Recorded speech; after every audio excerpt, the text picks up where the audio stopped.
ایام خشکسالی و قحطی کشاورز رفت پیش آسیابان، بهش گفت چای من دارن از گرسنگی میمیرن، قحطی، یه خورده به ما گندم بده. آسیابان یه مقدار گندم ریخت تو دستمال، گره زد داد بهش. همطور که داشت میومد داشت دعا میکرد، میگه خدایا به حق عزتت گره از مشکلات مردم باز کن، گره از گرفتاری های مردم باز کن. اینقدر گره کرد تا این گره های دستمال باز شد، همه گندم ها ریخت رو زمین.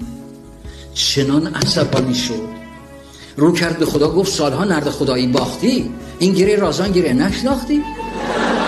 من تو را کی گفتم ای یار عزیز که این گره بگشای گندم را بریز؟ آن گره را چون نیارستی گشود، این گره بگشودن دیگر چه بود؟ برگشت گندم ها رو جمع کنه.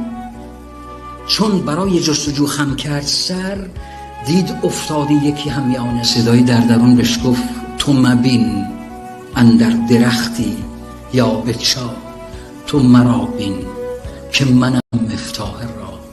سر پنهان است اندر صد غلاف، ظاهرش با توست و باطن برخلاف. عقل را خود با چنین سودا چه کار، کر مادر زاد را سرنا چه کار. سجده کرد و گفت که ای رب ودود، من چه دانستم تو را حکمت چه بود. هر بلایی که از تو آید رحمتی است، هر که را فقری دهی آن حکمتی.